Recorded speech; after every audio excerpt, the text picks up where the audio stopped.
Hey guys, how y'all doing? It's JagsFan98 back again with another video, and today I'm going to be starting my series of going through the 3 breakout players for each of the 32 NFL teams. Now, I'm just picking my top 3 breakout players. There could be multiple players, I think, on a team, or more than 3 that I think are going to be breakout players, or less than 3, but I'm just going to pick 3 from each team just to highlight a few players. And I'm going to be starting out with my hometown Jaguars. Now, first off, I'm going to start with quarterback Blake Bortles. If you look at the throws that Bortles had last year and how he played, he showed a lot of inconsistency. Now, at some points, he would make amazing throws down the field with great accuracy on the run, make big plays with his feet, and you see the potential he has. But then other times he would just completely miss a receiver.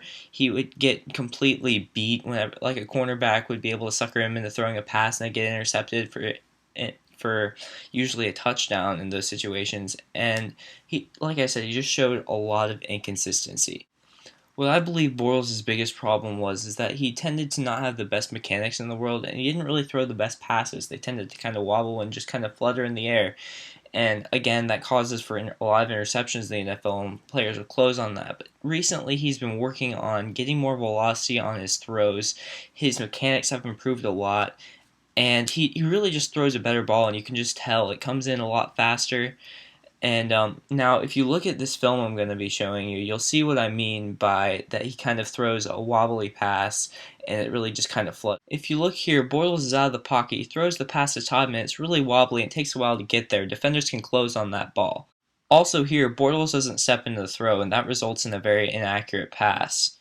Bortles has been working with new offensive coordinator Greg Olson. He's really improved his mechanics and the velocity on his throws, as you can see how he hits Allen Hurns right there with a perfect spiral. And if you look at those 2 clips I just showed you of Bortles throwing now, you can definitely tell his passes look a lot better.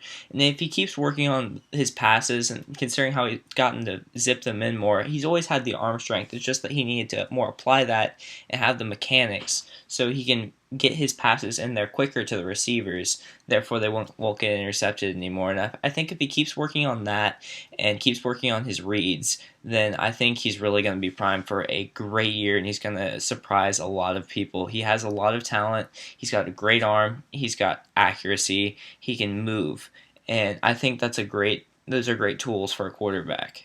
And we'll see if he's able to apply those things next season, but I believe he's going to have a very big year. My next breakout player is former second-round pick Allen Robinson. He's going to be a second year this year, and he plays wide receiver. And a lot of people don't know about Allen Robinson because, again, he played for Penn State, and which really wasn't that much of a juggernaut in college football, recently at least. And he plays for the Jaguars, and again, the Jaguars aren't really known. Plus, he had an ankle injury last season that kind of kept him sidelined at the end of the year. But he really had good production, and he showed a lot of vast improvement throughout the year. He's got a lot of talent. He's got really good speed. He runs nice routes. He can jump, and he's got incredible hands. Now, his hands have improved as he's worked throughout the NFL, and you could see the improvement of him catching more consistently with his hands, and you can just see how he's getting more comfortable in the NFL. Robinson has all the tools. He's got the height, the speed, the hands, and the jumping ability, and I think he really will be one of the best receivers in the NFL next year if he keeps progressing the way he should and the way he is. Now, my last breakout player for the Jaguars is cornerback Aaron Colvin, going into his second year.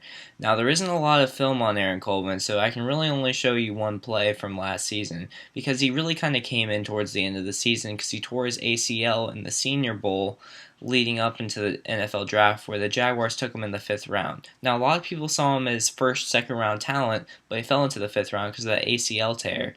And coming in pretty late in the season, he comes in his first week ever practicing in the NFL. He comes in, he just locks down Reggie Wayne, Andre Johnson, Odell Beckham Jr., plays out of his mind. Has some really good coverage, and I think he's got a lot of potential. He's got speed, he can hit, and he's really good at covering, especially with the press. Now, I think that he's going to be a really talented cornerback. I love to see how he develops next season with a full offseason under his belt. Now, if you look here, this is really the biggest highlight of Aaron Colvin's season, when he gets a really great tackle on Larry Donnell, and then he's able to pick up the fumble, return it for a touchdown. That basically sealed the game against the New York Giants last year. Now, if you look here, this is a great tackle. He gets really low. Now, I would have liked to see him wrap up a little bit more, but I guess it's because he flipped Larry Donnell, and he makes a big play for the win. Alright, guys, those are my 3 breakout players for the Jacksonville Jaguars. If you disagree anyway, leave it in the comments, and leave in the comments which team you think I should do the 3 breakout players of next. Well, I hope you guys enjoyed the video. Feel free to like, comment, subscribe. Later, guys. Peace.